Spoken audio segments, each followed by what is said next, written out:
Hello, my name is Alison Coombs. I am the founder of the Moms with IC Facebook support group.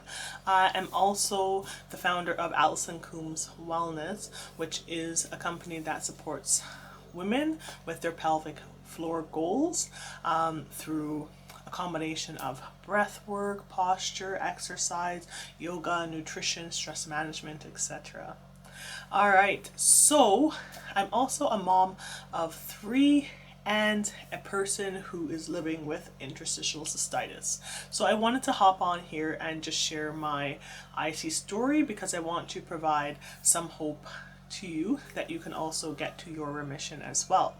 If you hear my dog whining in the background, I'm sorry about that. We have a new puppy and she is well taken care of but wants some love. But I keep putting off making this video, putting it off, so I'm just going to do this video now that I have a little bit of quiet because the kids are playing upstairs. Alright, so for me, my IC kind of started back when I was around 19 years old. So the symptoms I personally had, painful intercourse at that time. I also had urinary urgency, frequency, like a dull aching pain. Sometimes when I would be getting up to my period, I'd have a pain upon urination, and just overall pressure and pelvic pain. So those are kind of the symptoms that I had, and an achy bladder, like a dull pain, sometimes a sharp pain. It just depended on the day.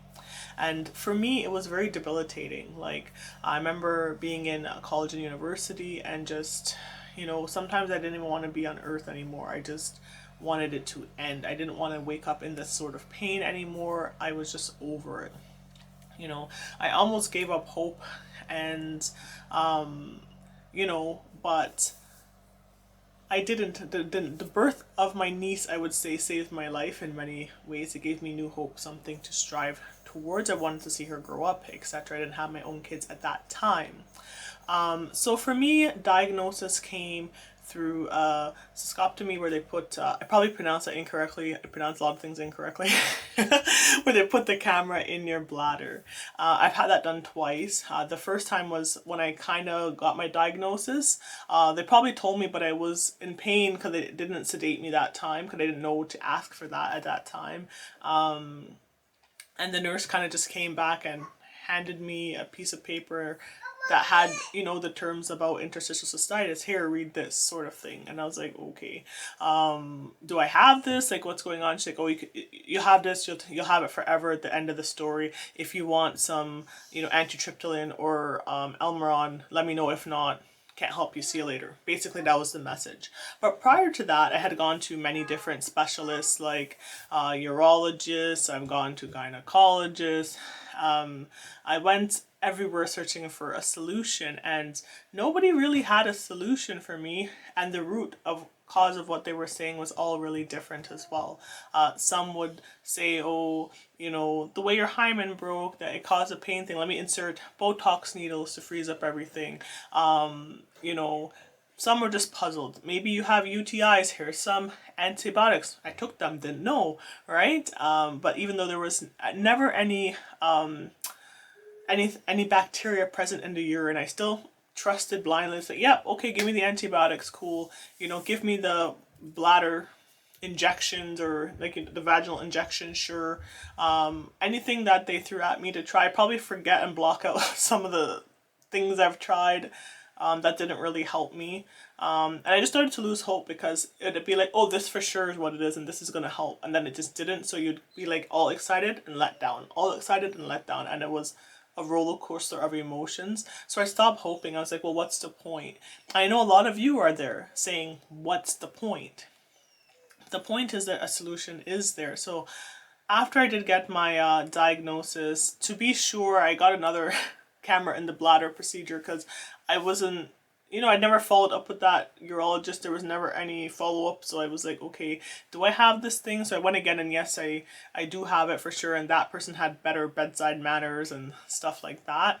But at the time, when I was going through all this, there wasn't really much help. There wasn't many support groups at that time. There wasn't, I didn't know about pelvic floor physios, because there weren't many of them at that time, or they were hard to find. And so I came across 2 books that really changed my life and gave me hope. So I want to share those 2 books with you. All right, so I read all 3 of her books. Her name is Simone, and she is an IC patient that has written a couple books. So she's written 3 books in total. This one just goes through a lot of different natural remedies in her own story. She has some other books about like mind-body connection, etc., and how that relates to IC.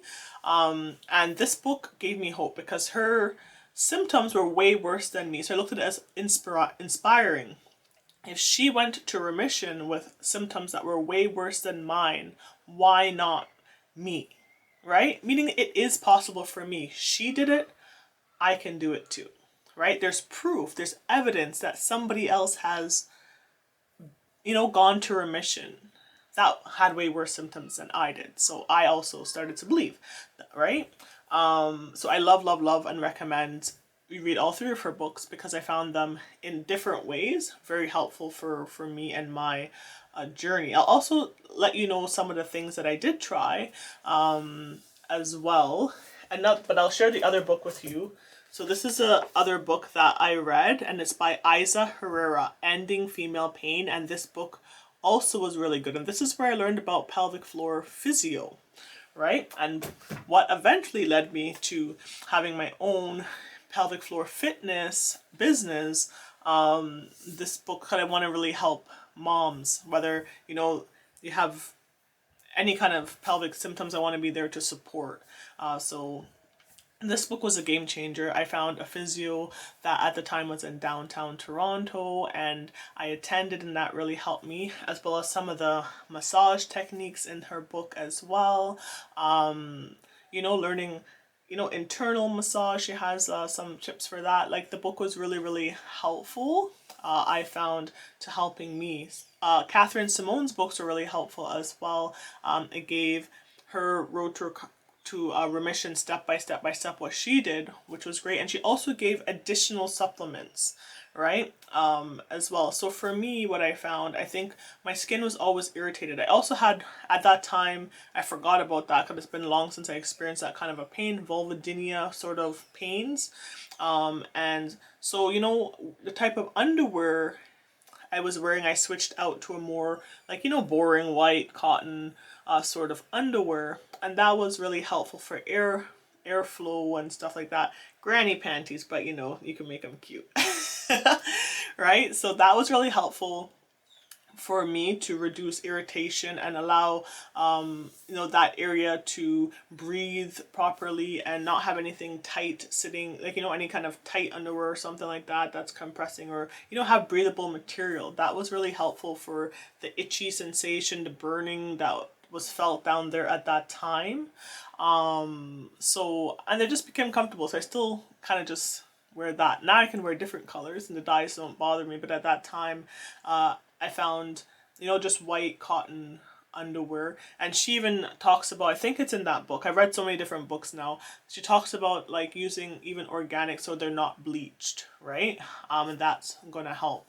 I also just monitor my symptoms. I became more self-aware of my schedule. That was really helpful. So you can look at the next week and see, okay, all this stress is going to have a negative impact on my body, because we know that cortisol has a negative impact if it's chronically activated, right? Like, you're chronically activating the stress response, it's going to have a negative toll on your body, right? You're not going to be able to heal properly, right? You're not going to be able to sleep properly. You're going to gain weight. There's a whole bunch of things that, spike your blood sugar. Cortisol is just, chronically activating. It's just not good for your health in general.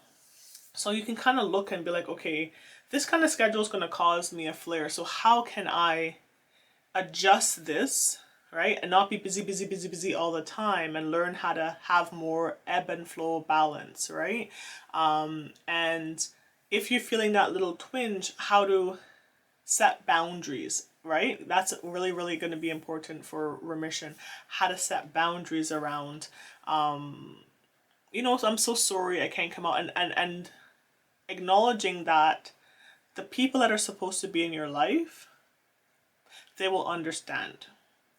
People that put you down, right, and bring down your vibration, and you know, those kind of people, they're gonna make you feel guilty, you know, feel ashamed, you know, minimize your symptoms. These are not kind of people that you really want in your life, right? Because sometimes you just need to not go out. You need to cancel your plans. You need to prioritize your rest if you feel that sort of flare coming up, right?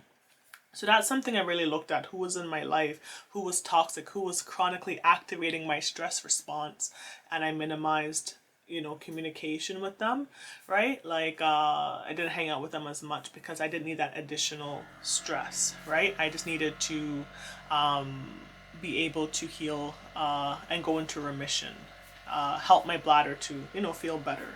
So that was a big part of my own journey.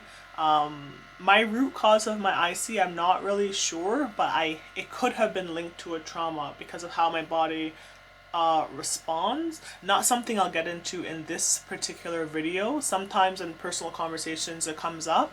But when I'm ready to make that video, then I will definitely make that video. If I'm ever ready, right? So I had some emotional trauma that, you know, was around the same time that these symptoms started, right? So I started to think about that, like, you know, the mind-body connection. And that's kind of important to pinpoint, like, why your body reacts certain ways, and to be conscious of relaxing your body and learning how to, you know, relax all the way from your head to the sole of your feet. What does relaxation feel like? What does release feel like, you know? So meditation, yoga, you know, if you listen to whatever you believe in, if you listen to like worship music from whatever your belief is, so you can like just get into your body and release any negative energy, like something that's great. Even putting on your favorite song to shift and, like, you know, just dancing and feeling that, right?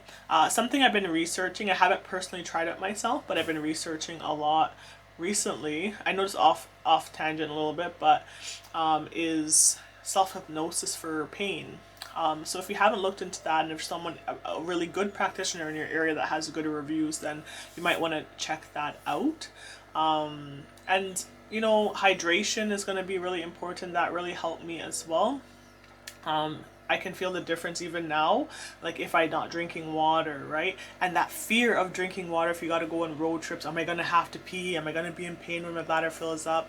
But, you know, having urine that is less, you know, that has more water in it or whatever, less concentrated urine, that's going to be really, really important to help you feel better and helping your body to feel better in general and better for your health. You know, something like an elimination diet. I never really addressed diet for myself personally, but elimination diets are super helpful for so many people. So you might want to try an elimination diet. That might be helpful for you. And yeah, we had done actually the video before this on the playlist should be a nutrition and IC video with a registered dietitian, Callie. So she helps people go through an elimination diet, and she's awesome, so check her out. So that's not something that I personally had looked at. I had gone to like acupuncture, and I think that was helpful. Started massage, so you're helping and affecting the pelvic floor, the bladder, by, you know, manipulating the muscles around that and releasing through massage. That was helpful as well. Pelvic floor physiotherapy was really helpful for me as well, to do internal releases and teach me how to release internally myself. Yeah, so during my pregnancies, I would say that I always was knocked out of remission, and I never quite figured that out for the 9 months because I was storing up too much and miserable, and I just never figured it out. But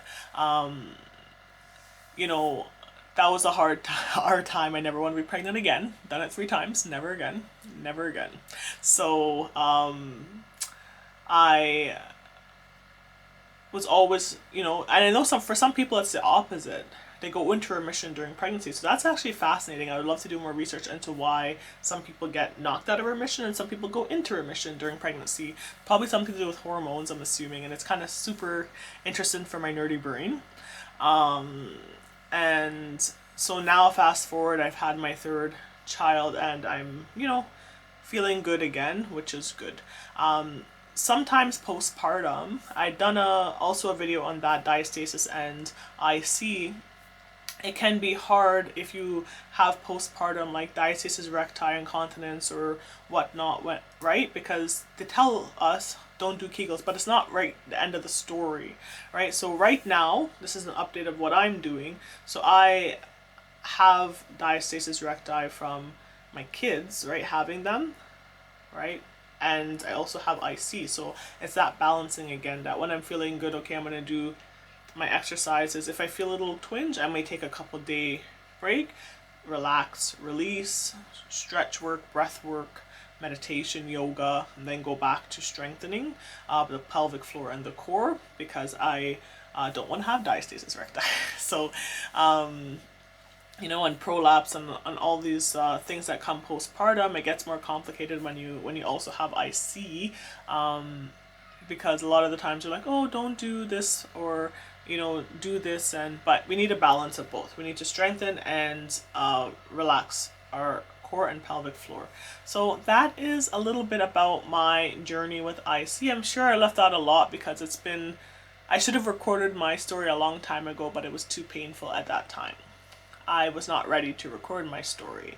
I was not ready to tell a version of my story. I wasn't ready for any of that because it was just a dark time, to be honest, in my life. There was many times, you know, I did think about that. I don't want to be on earth, as I mentioned at the beginning, right?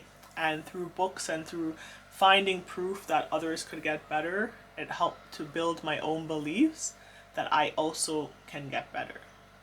So I challenge you to find proof that you can get better. Find those people that help you to believe that you can also find your remission. That is so important. If anything, don't give up hope. There's always another treatment. There's always something you haven't thought about, right? Maybe you discredit this or you discredit that, but try it with an open heart and an open mind. That might be your road, right? Emotional healing, trauma healing might be your route. Pelvic floor physio might be your route. Nutrition might be your route. Meditation, yoga might be your route. Acupuncture, massage therapy might be your route, right? Medication might be your route, right? Supplementation, and that's something I didn't mention as well. Some supplements that I was using, I have used marshmallow root, and when I feel a little kind of twinge, sometimes I use D-mannose now. Rochelle from West Coast Mint has an awesome store based in the US, but they ship everywhere, that has a lot of IC bladder friendly supplements, so check her out as well, because she has great products. So yeah, and another pharmacist that is good is Lisa. She's also in our group. I don't remember what Lisa's business is called, but if you just tag, you know, Lisa, the pharmacist in the Moms with IC group, then she'll come and respond as well. But she's really good. We have a lot of amazing entrepreneurs and people that are helping. I wish these people existed when I was diagnosed. So check out all the resources, because they all have a different way of how they help their own body. There's a lot of people in our group that have found remission, right? So go and look for those examples. Go and look on YouTube. Go and look at books of patients that have found their remission. Your remission is out there, so keep the hope alive. And if you need support, please join the Moms with IC group. All right? We are here for you, we care for you, and we want to see you succeed. Alright, that's all for now. If there's other topics you want covered, or you want to see any other sorts of videos, please just send me a message, an email, write in the support group, anything, and then I will respond and then make that content for you, or figure out how to get it to you. Alright, thank you so much, and have a great day. Bye-bye.